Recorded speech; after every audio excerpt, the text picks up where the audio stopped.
उसके बेस पे तुम फ्यूचर में कोई भी उसके आज, जैसे आज मैंने पूछा डिडक्टेबल क्या है, कल मैंने उसको कुछ नया अमाउंट दिया कि मेरा को भैया कि मेरा डिडक्टेबल मेट हो गया, मेरे वाइफ का नहीं हुआ, तो how it will fade out all those answer with that test data set, or whatever I did fine tuning based on my preset of the question answer. Yeah, so Sham, that's not actually fine tuning. That is, you're just adding more information to the context. ठीक है, तो क्या होगा कि आपने कोई question पूछा, it will send that question along with all the context that it knows in that session about you, about your previous interaction to LLM. ठीक है, तो आपने वो context का size बढ़ता गया, and that's how it's able to produce better and better answer. और वो मॉडल कोई चेंज नहीं हुआ, model fine tune, that is not model fine tuning. मेरा क्वेश्चन सर उस सेंस में नहीं है. मेरा क्वेश्चन है कि जब मॉडल फाइन ट्यून ही कर रहे हैं तो बोलते हैं कि टेस्ट डेटा जो होता है ना, ट्रेनिंग डेटा सेट, हमको उसको अपलोड करते हैं एलएम को. Okay. तो उसमें ही बोल रहे हैं कि वो एक ऐसे हगिंग फेस पे कई सारे टेस्ट डेटा सेट अवेलेबल हैं चैट कन्वर्सेशन के और मेडिकल क्वेश्चन. तो पूरा डेटा सेट डाउनलोड कर लो जेसन फाइल जिस फॉर्मेट में, और फिर उसको उनकी मॉडल की एपीआई कॉल करो फाइन ट्यून करने के लिए, उसमें वो लोड कर दो, मतलब कॉल करो तो वो अपने आप फाइन ट्यून हो जाता है. मतलब कैसे फाइन ट्यून हो जाते हैं, मतलब ऐसा क्या हो गया मतलब. तो उस सेंस में मेरे को समझ में नहीं आया कि वो इंटरनली मतलब करता क्या है. इतना ही समझना है, बाकी इससे ज्यादा फाइन ट्यून हम समझ सकते नहीं है कि उसमें आप उनके फिर वो फॉर्मूले कैसे क्या होंगे, कैसे क्या कैलकुलेशन, दैट्स उसके लिए फिर तो एमएल पढ़नी होगी, मतलब ग्राउंड जीरो से सब कुछ. हाँ नहीं, I think, I hope that this chapter can answer some of those questions. मेरे को 1 मिनट दो, I will be right back.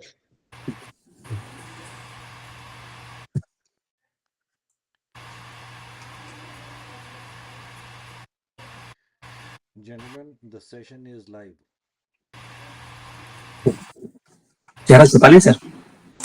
All right, so we can start now, Bobby.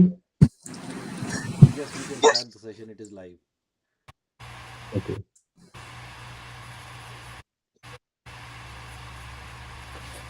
So आज हम फाइन ट्यूनिंग के बारे में पढ़ेंगे, and this chapter is, as I was telling earlier, is very interesting or little different than other chapters in this book. So rest of the chapters in this book that we have read so far, they were about how to use an LLM, like how to create prompt, how to enhance your prompt with RAG, how to evaluate your AI application. So it's all about using an LLM. This is the first chapter so far that will talk to you about like how to go into the machine learning concepts and model training kind of in that era. So let's get started. So what is fine tuning? So it says that the fine tuning is further training the whole model or part of the model. That is fine tuning. So somebody has already trained a model.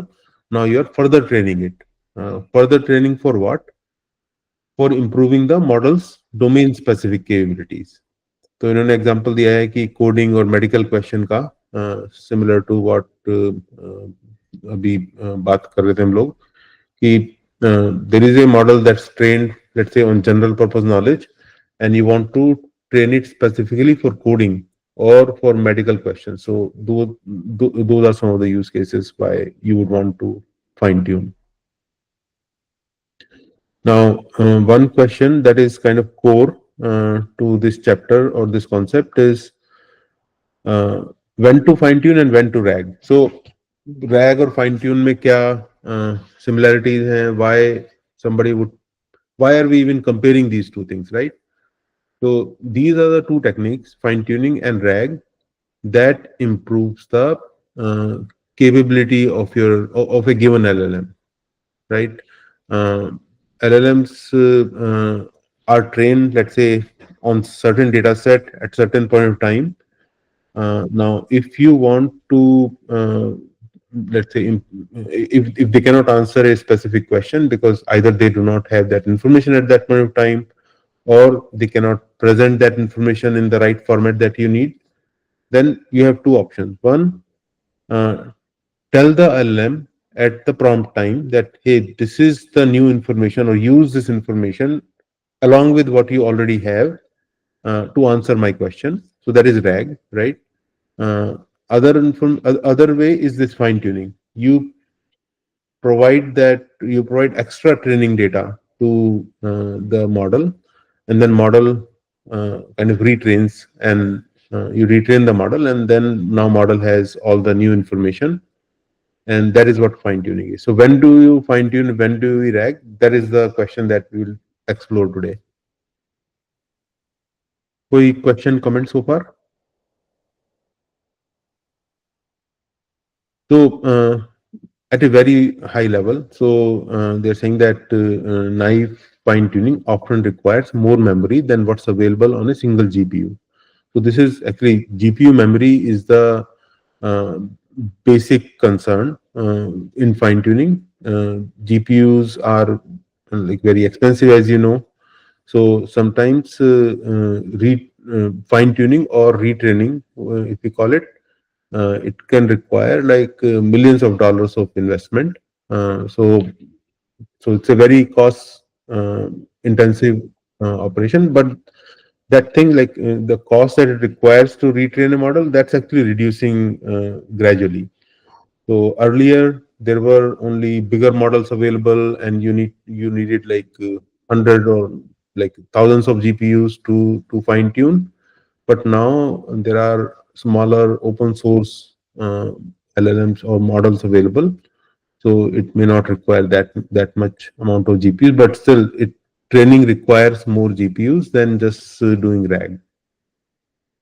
So they The fine later. tuning is once we do the fine tuning after some months or years, do we need to do tuning again, or it will be more of a training data feed it to it? Yeah, that's a very good point. So that's another consideration that we'll discuss later. That once you fine tune, it doesn't mean that like your job is done, right?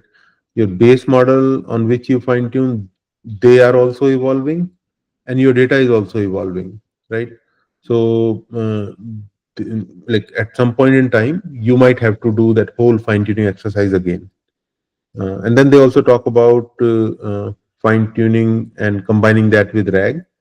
So we'll see how these two things work in combination.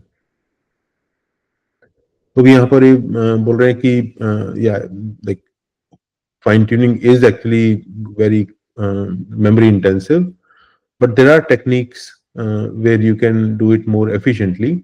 So one of those techniques is called PEFT, parameter efficient fine tuning. So we'll learn about that in this chapter. So yeah, like we were saying earlier, fine tuning brings you to the realm of model training, where ML knowledge is required.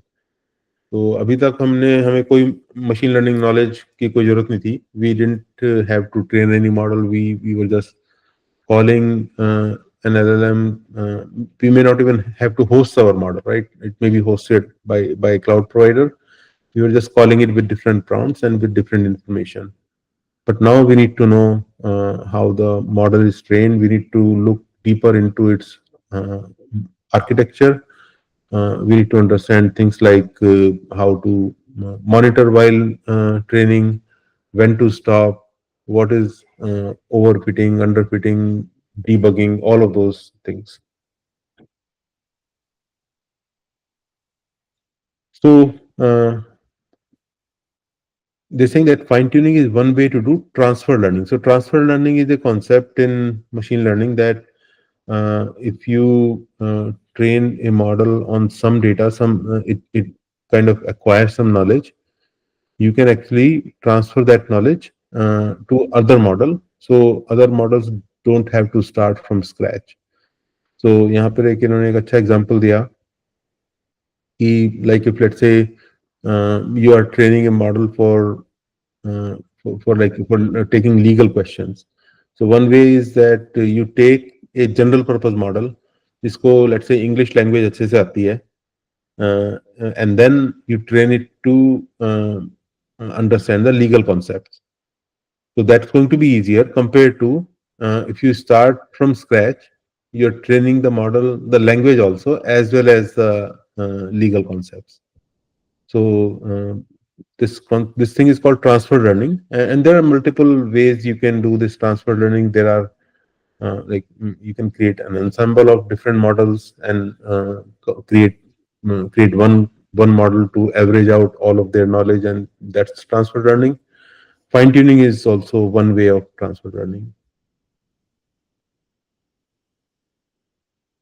So here they're saying that how we are doing that transfer learning. So by training a base model on task with abundant data, you can then so you train the base model with abundant data, like all the data on the internet. You can then transfer that knowledge to a targeted task. कि मेरे को legal question के answer देने हैं. So you can like model first knows all the general information, and then you can train it on specific tasks. Transfer learning also improves sample efficiency. It says that it allows a model to learn same behavior with fewer examples. Right? It makes sense, right? If you are teaching somebody language as well as legal concept, for example, in this case, you'll need more samples.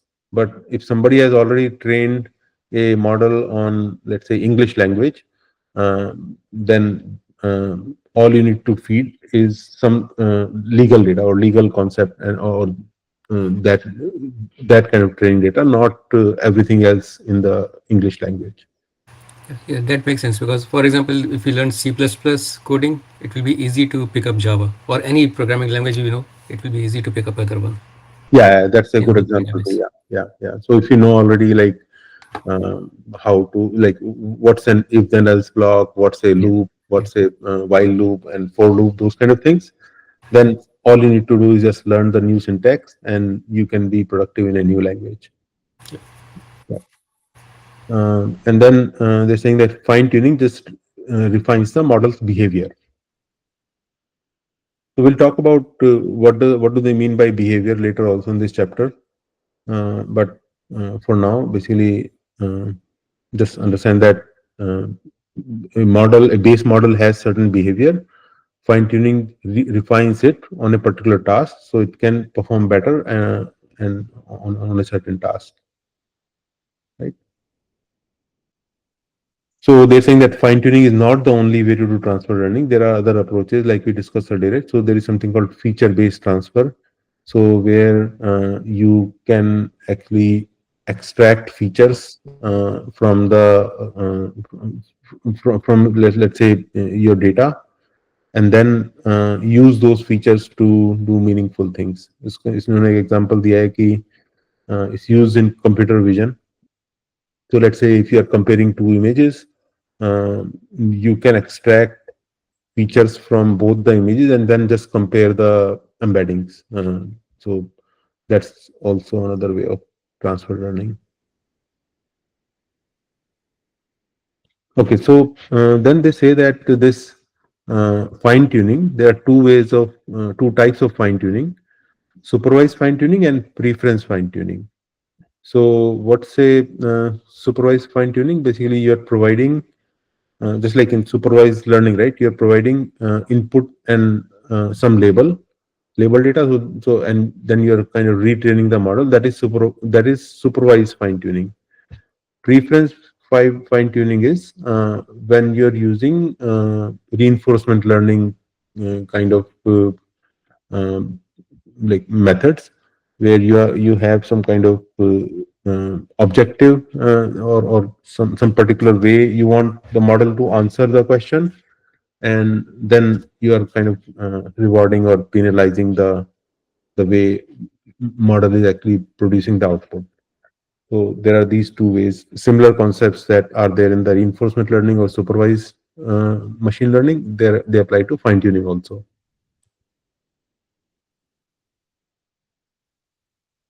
So then they talk about uh, pre-training and post-training. So pre-training, post-training is nothing but like pre-training is when somebody trains a base model, and then post-training they're calling is once you have some trained model, base model, and then you further fine-tune it.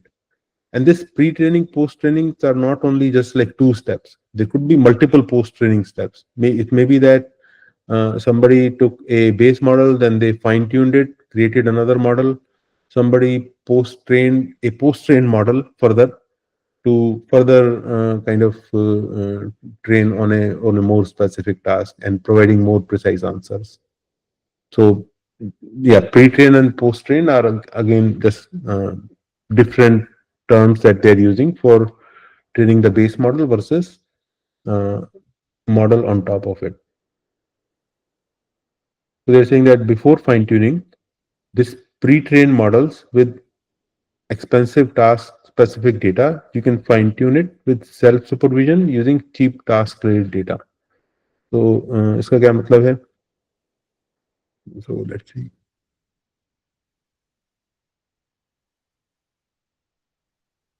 So I think they're talking about the same example here, right? You can fine-tune on raw legal documents. Similarly, to fine-tune a model to do book summarization in Vietnamese, you can first fine-tune it on large collection of Vietnamese text, and then self-supervise, and then actually train it for book summary. So same thing we discussed earlier, right? That in pre-training, you are using expensive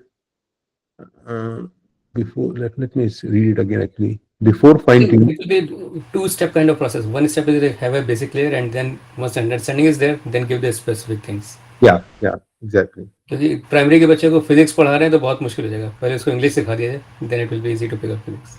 Yeah, that's a better way of putting it. And then they're saying that language models can be auto-regressive and masked. ये हमने पहले पढ़ा था कि auto-regressive होता है कि only generate next word, and mask is it can do fill in the blanks kind of things. So they're saying that you can also do mix and match. So you can fine tune a model for infilling even if it was pre-trained auto-regressively. तो ऐसा नहीं कि जो base model का architecture था, fine tuning has to follow exactly same thing. Fine tuning can also evolve, let's say, a model that was auto-regressive to do infilling. And then supervised fine tuning, the model is trained using input-output pairs. तो अभी हमने बात की थी दो तरह के fine tuning, right? Supervised and preference fine tuning. So yeah, that they're bringing those concepts here again. So supervised fine tuning is the model that's trained using input-output pair. So you have input and some label, and as opposed to that, the preference fine tuning is when you're fine tuning with reinforcement learning. Okay. Any question, comment so far? Okay. Then they're saying that it's also possible to fine tune a model to extend its context length. तो ये context length क्या होती है, कोई बताएगा?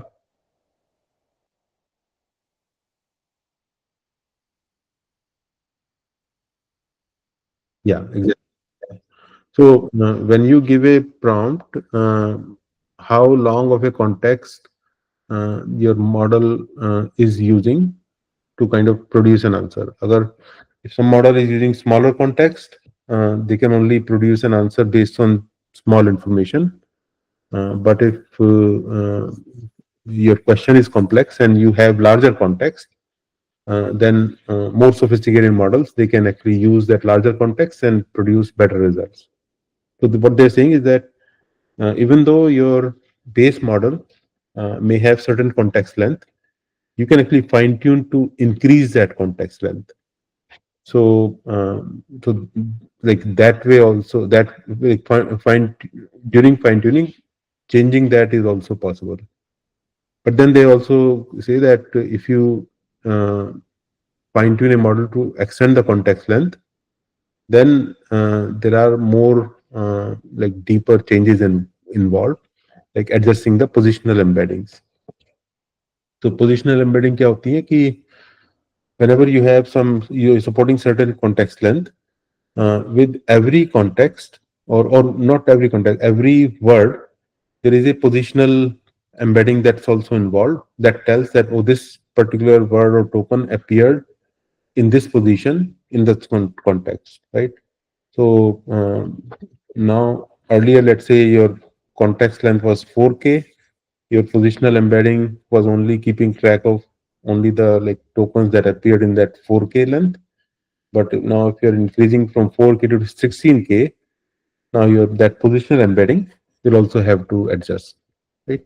So that means longer sequences means more possible position for tokens, and positional embedding should be able to handle them.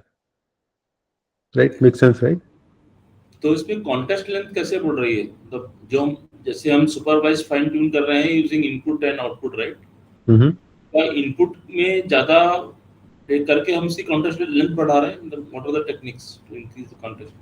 हाँ, तो वो बोल रहे हैं कि so this supervise versus reinforcement was one classification, but then this is like orthogonal to those two. This is another technique. Like you can also extend the context length, but uske liye now you have to go deeper into understand the model's architecture and change things like positional embeddings. So like, and this you can do with both supervised as well as reinforcement learning. So for that you need to understand the how that model was trained, and then you need to tweak its parameters. तो यहाँ पर इन्होंने example दिया that there was a llama 2 foundational model, and somebody trained it with code training, infilling code training with let's say 500 billion I think it's size of the data or maybe number of records. So this was one pre-training, and then after that they further tuned using this long context fine-tuning. Long context fine-tuning वही जो अभी हमने बोला कि instead of supporting x number of contexts, it's supporting multiple x of that size of that context, and they trained it on 20 I don't know what does B means, probably billion. So that many number of records, significantly less number of records than the pre-training, and then further than that they can also train further using instructional fine-tuning. That's that reinforcement learning with a even smaller data set. So your model is becoming more and more precise for specific tasks. As they in this particular experiment, they first trained the model or fine-tuned the model on Python code, and then they further fine-tuned it using long context fine-tuning so it can understand like bigger files and all that. So that's how they produce these models. So these are all like different possibilities that they're showing. It's not any like this is not a prescribed way of doing anything. These are just different possibilities. यहाँ पे क्या ये बता रहा है कि from llama 2 we have created 3 supervised fine-tuned models, one for coding, other from instruction, and the third one is for Python. Yeah. So that's what they're showing. Yeah, exactly. So they're saying that a model developer might also release different model versions, each fine-tuned to a different context, to a different extent. So application developers can choose which version works best for their use case. Yeah, Bobby?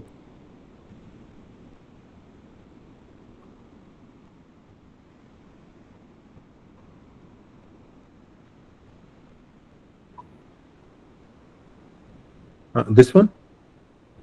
Oh, the code training, inflict code training. Okay, so see, Llama 2 model is what were they calling? Like it's that regenerative or whatever they were calling. I forgot the term. Where it can generate the next word, right? It cannot do the fill in the blanks. But when you need to write, have a model that can generate code, most of the time it needs to understand the context, like before what happened and after what happened, and then it can write the code in between, right? So that's the infilling. So first they train the model or fine-tune Llama 2 model, which was trained on English language, to be able to do infilling with code, right? Maybe it can generate the Python code C++ code, Java code, all of that. But now if you want to specifically like target Python code, then they trained it on Python code only. So this model, the second, this blue one, is probably producing better Python code than the purple one. But it may also maybe doing poorly if you ask it to produce Java code, right? And then they further fine-tuned it. So long context fine-tuning is like earlier, let's say it was able to take 4K long file of Python code and maybe able to understand that and write, let's say, some function for doing something. Now this one, the long context fine-tuning, after that it can take 16K KB file of Python code and understand like bigger code files and still be able to generate more meaningful code.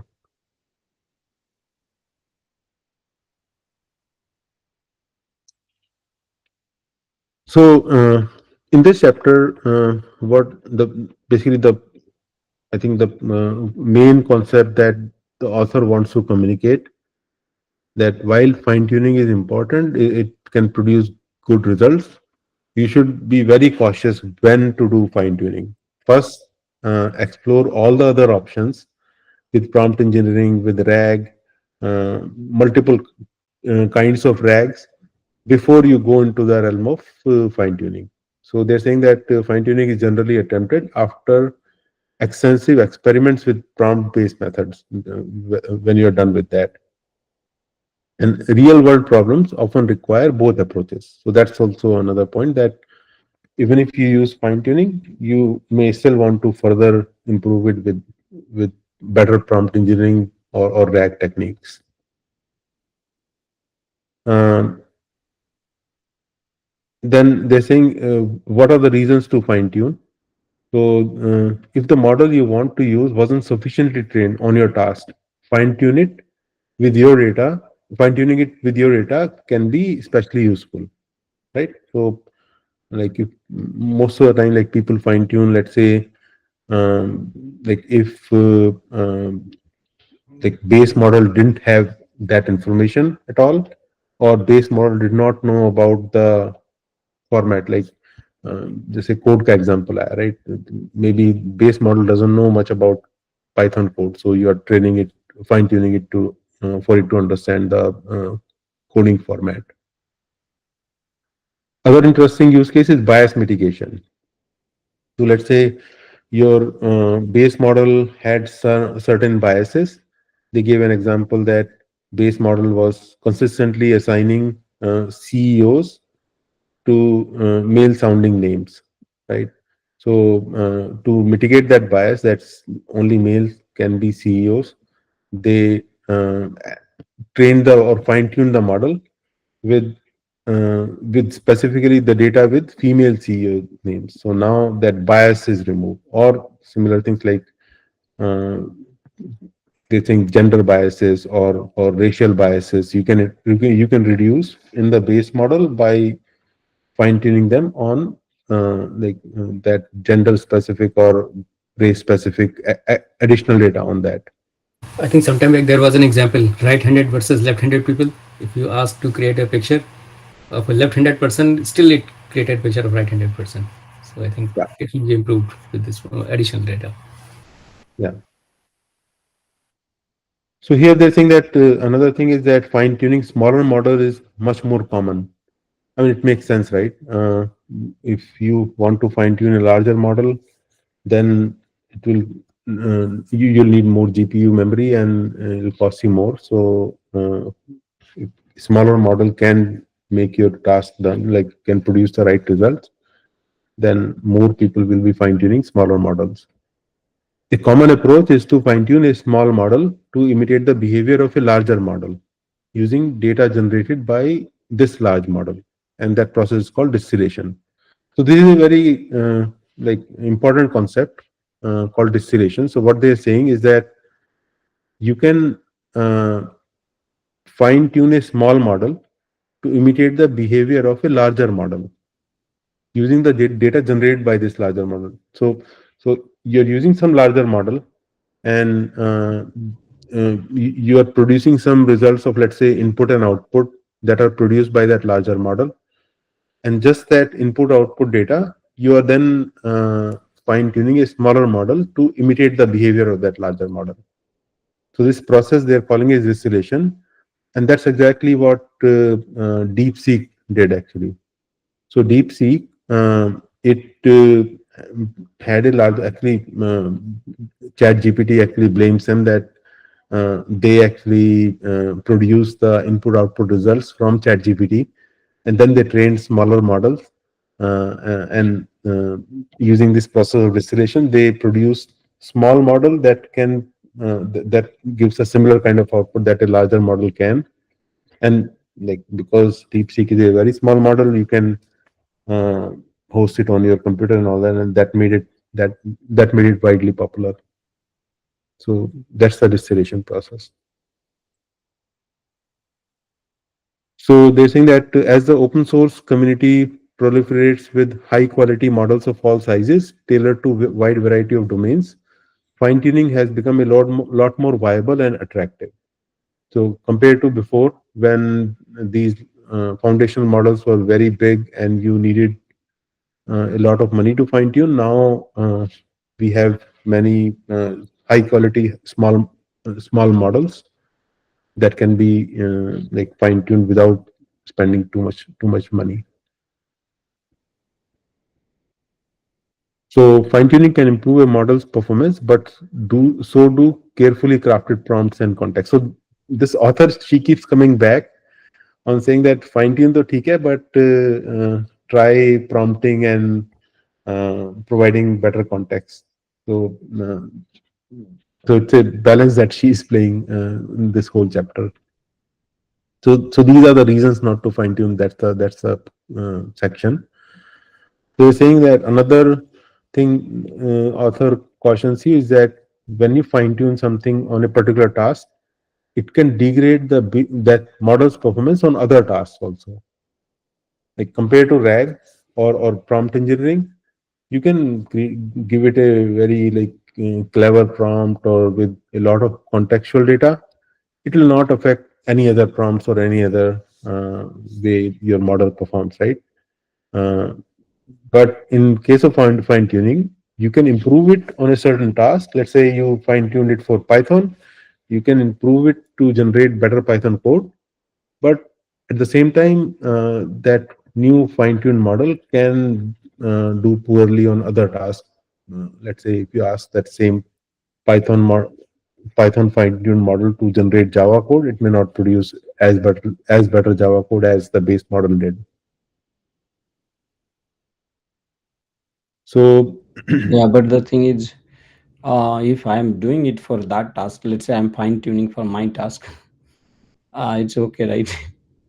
yeah, exactly. Yeah, that's why people fine-tune. Yeah, but you need to be aware that it yeah that it can degrade performance on some other task if you want to have a general purpose model. Yeah, why is that case? If I am learning a new thing, let's say, why I will forget other things? So the new thing that you are learning, right? It's not additive. Like you're not just adding to the knowledge. You are changing the parameters and like parameters that are tuned to this new task or the task that you're fine tuning on. But at the same time, when you're changing those parameters, right, they may not produce as good result on other things that you trained them earlier. Right? It's just like updating the memory. The memory space is same. It's not like you're like human brain that you are learning new skills and you, you're adding it to it. You are kind of reusing the same memory, but with different values now. Yeah, makes sense.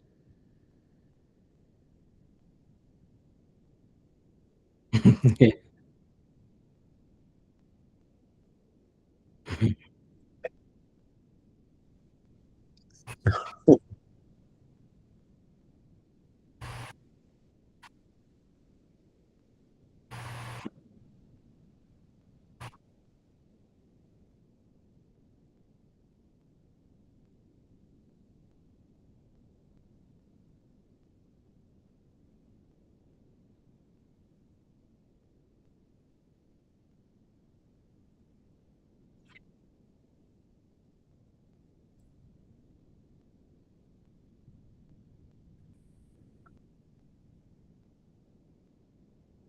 Mhm. Yeah, that's right. So they're saying that if you can't seem to get a model to perform well on all of your tasks, consider using separate models for different tasks, right? That makes sense, right? And they're saying fine tuning requires higher upfront investment and continual maintenance also. So that continual maintenance is another big factor. So it's not that you fine tune a model and then you're good, you're done. Base model may improve its capability. And now compared to RAG, like you just switch to the newer version of the base model and you can take advantage of the improved capability. But in case of fine tuning, you cannot just switch to the newer version. You'll have to again fine tune on that newer version. So it will require another investment cost or upfront investment. So and also fine tuning requires knowledge of how to train models. So in case of RAG, you can pick any software engineer who knows how to make an API call. You can build an application, but in order to fine tune, you need somebody who has machine learning skills. Because you need to know what are the different training knobs you can tweak. You need to monitor the learning process, debug when something goes wrong. You need to know the concepts like what learning rate to use, what's overfitting, underfitting, and how to evaluate your model throughout the process. Like when is it good enough to in the training process, when you can stop training. So all of those things, basically, you need to know the machine learning training concepts, not just how to use a machine learning model. And third thing, they're saying that once you have fine-tuned the model, you need to figure out how to serve it, right? In case of a standard LLM, there are many different providers. Like most of the cloud providers, they support all the popular models out of the box. You fine-tune the model. Now you need to figure out how to serve it. So either you serve it yourself or you host it somewhere, and that they provision a specific inferencing point only for you. So that is another additional cost that you'll have to bear. And then once you fine tune, and let's say a newer version of the base model becomes available, now you have to evaluate when to do that fine tuning again, right?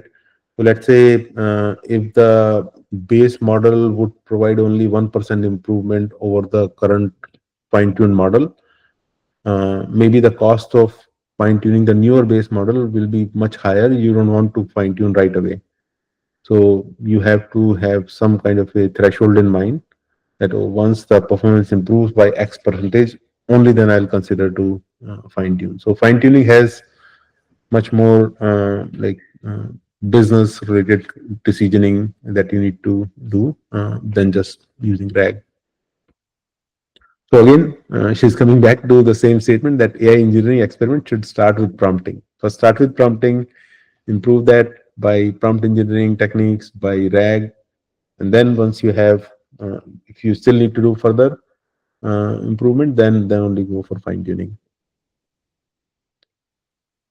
Other thing is that general purpose models become more capable. They also become better at domain specific tasks.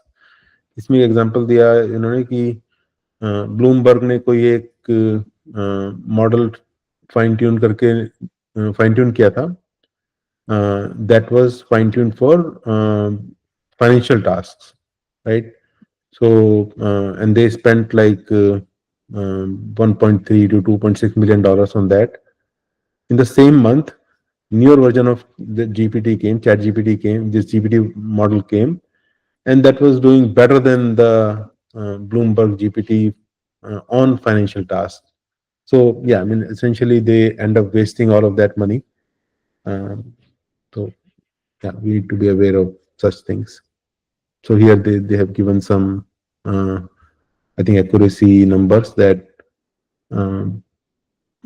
like GPT-4 was doing much better than Bloomberg GPT on financial specific tasks also. So they're saying that again, these are the public parameters. Like if you're asking financial questions, generic financial questions, but Bloomberg GPT may still work better for some Bloomberg specific use cases that they don't know about. So again, it's all these uh, all these metrics, you need to take them with grain of salt.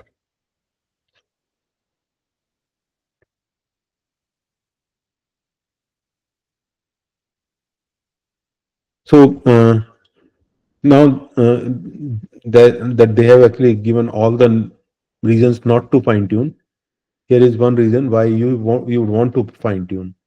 So one benefit of fine tuning is that it can help optimizing the token usage. So I'll talk about prompt caching. So basically, earlier when you have not fine tuned, you would give your prompt. You'll give some examples and input data. You give it to the base model or pre-trained model, and it will produce an output.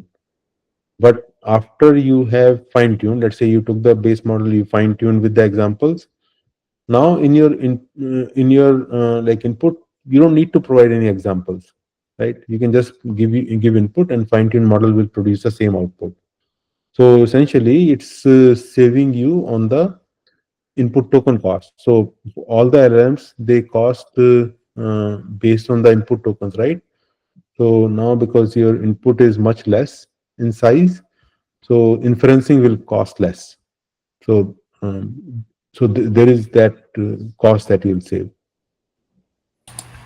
And also another benefit here is, I guess, because we learned before that the examples, whatever we gave, Yeah. that it's been learned for that user, that session, right? Everybody has to do the same kind of Yeah, thing. yeah, that's also right. Yeah. So yeah, actually, and that's what they're saying, prompt caching. So in prompt caching, you can actually give these example once, and then it caches those and keeps in memory. But again, that memory is actually often limited to your session. So yeah, just like Nihar sir said, that you have to keep building that cache for every user, for every session. Instead of that, even with prompt caching, fine tuning actually uh, can be less costly. So they're saying that fine tuning versus RAG. So another angle how to consider that is if your, let's say, base model is failing to produce right results, then of course fine tuning and RAG both are good techniques to improve that. But they're saying that decision lies in whether that failure was information based or behavior based. So information based is that if, let's say, your base model did not produce right result because model doesn't have that information, right? You're asking some information that's specific, private to your organization. When the base model was trained, it was trained on public information, so it doesn't have that information. If you ask, let's say, an LLM that what are the benefit information that my company provides, it may not know all of that, right? Or if the model has outdated information, let's say model was trained last year and you're asking some information about some recent information, it may not, it will not have all that information, right? So in these cases, when the information is missing, or in that case, they're saying RAG system will give you better performance. But for the other things like, let me see. Yeah, actually, it'll talk about behavior later. So let's see what else are they saying. I think this is again more about RAG. So for tasks that require up-to-date information, such as questions about current events, RAG outperforms fine-tuned models, right?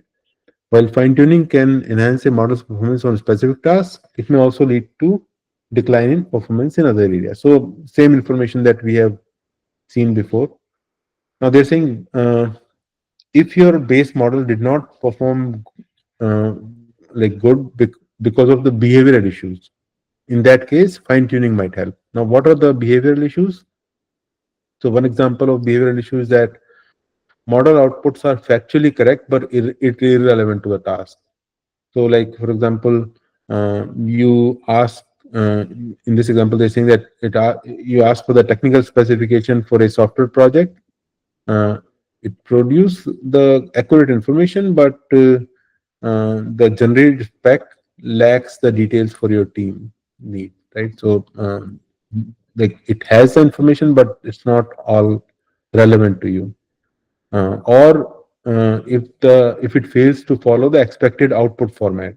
So, for example, if you ask a model to write an HTML code, it generates the HTML code, but it's not it's not of a good quality HTML code. So, so that's a behavior issue. It's saying so.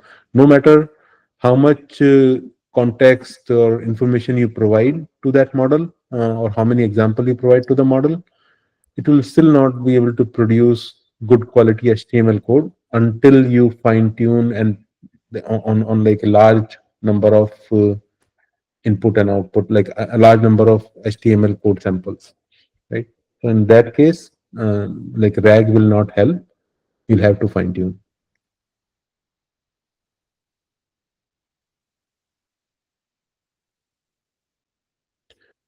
So we're saying that fine tuning is for form, like what's the output format, and RAG is for the facts. You're providing facts to it. RAG system can help mitigate your model's hallucination. So, like when does model hallucinate? Model hallucinate when it does not know anything, but it has to produce an answer. It's forced to produce an answer. At that time, it makes up some information.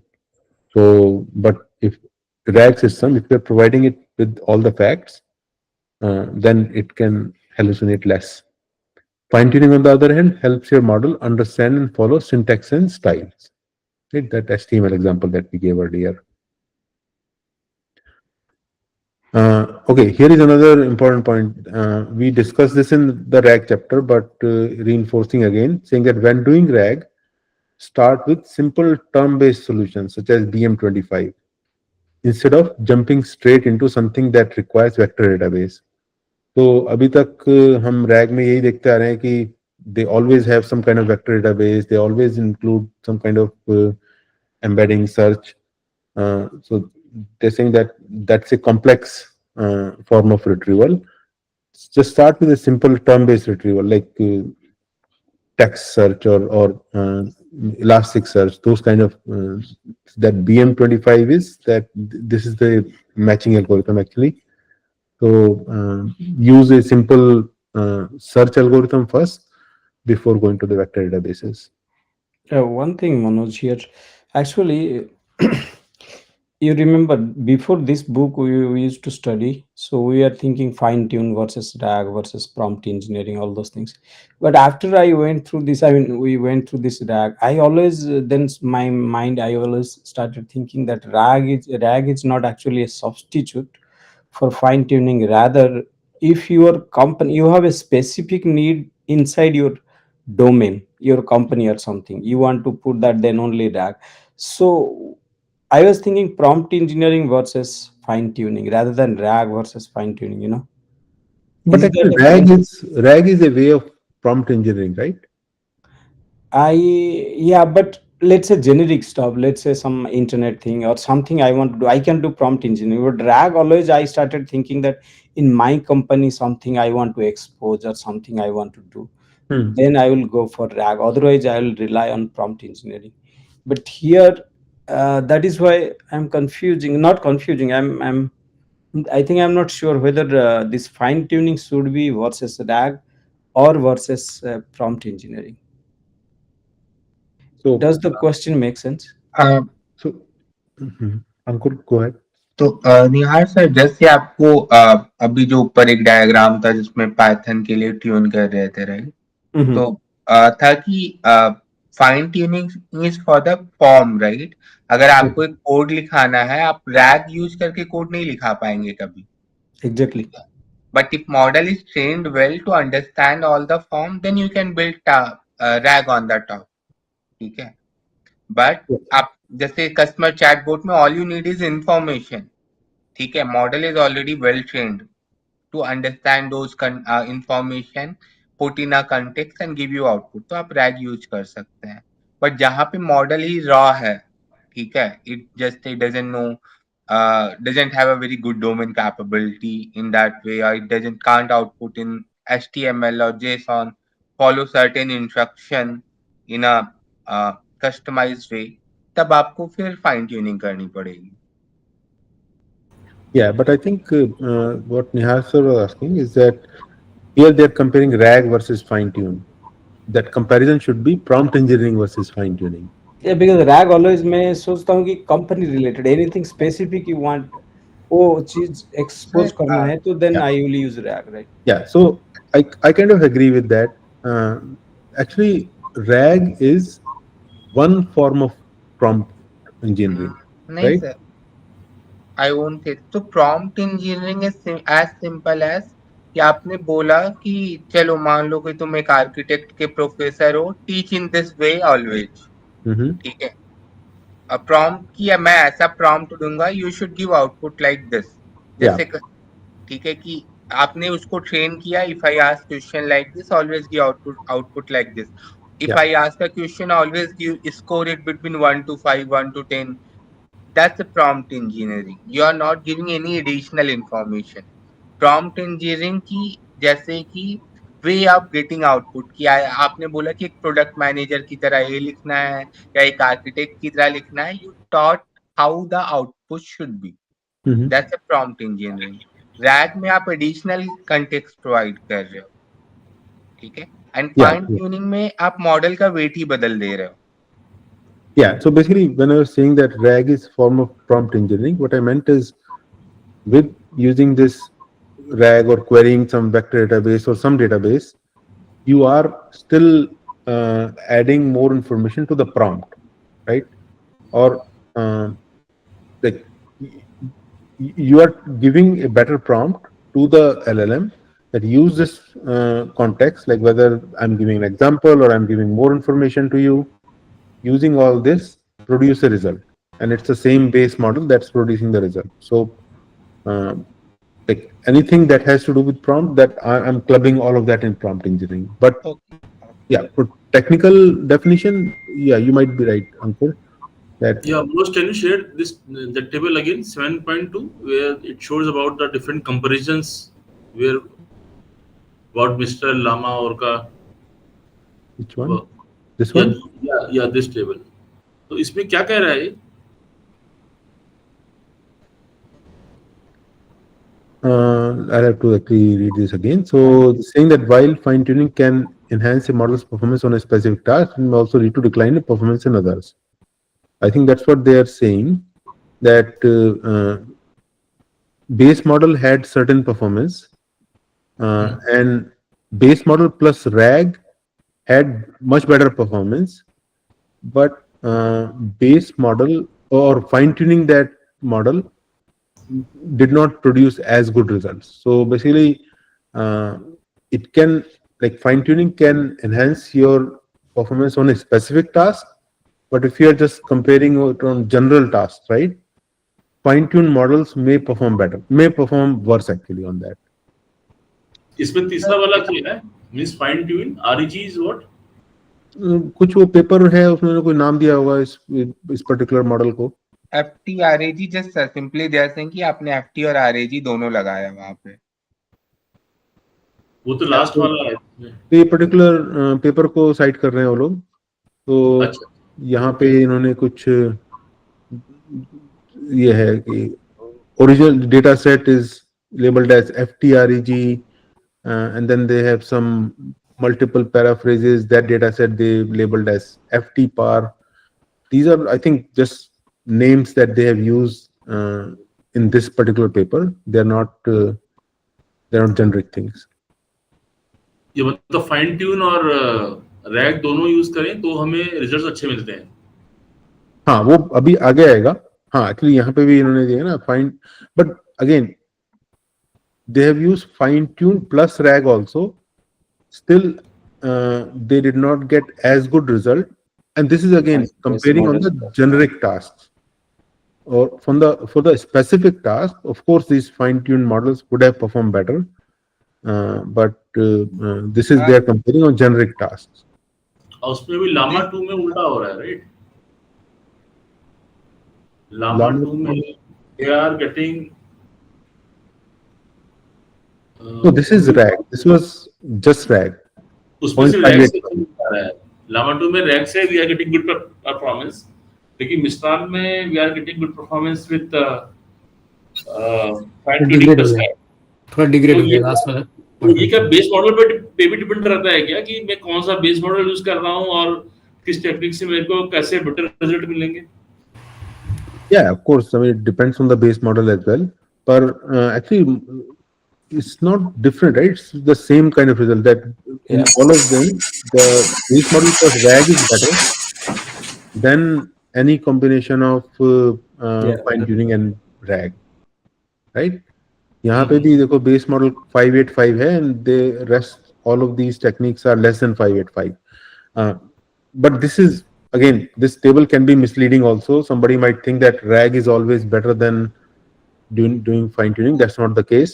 This is only for the generic task. Sir, For specific tasks that model was trained, fine tuned, the model performance would be definitely much better than even base model plus RAG.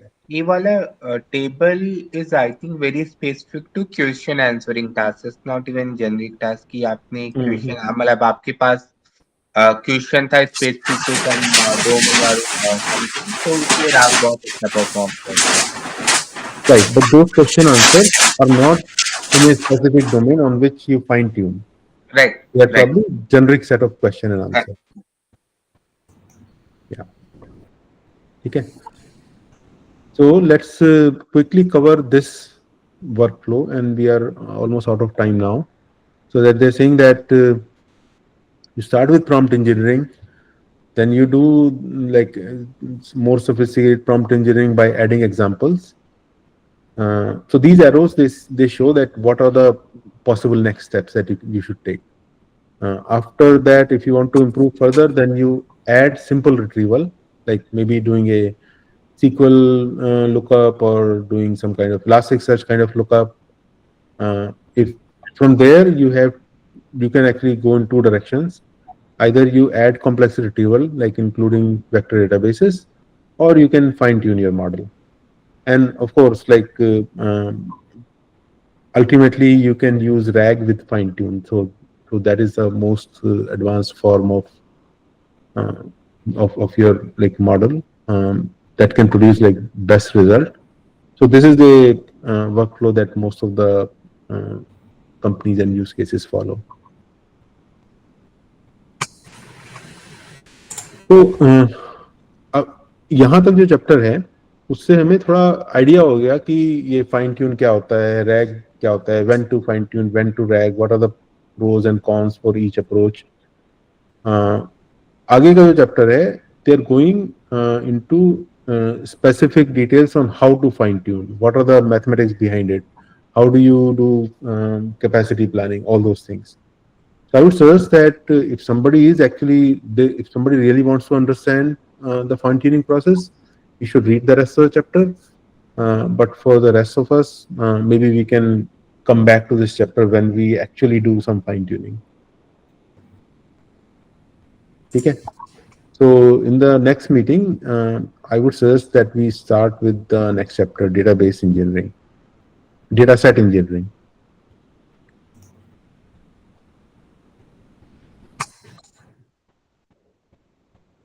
Thank you very much. Any volunteers for next time? Dataset engineering.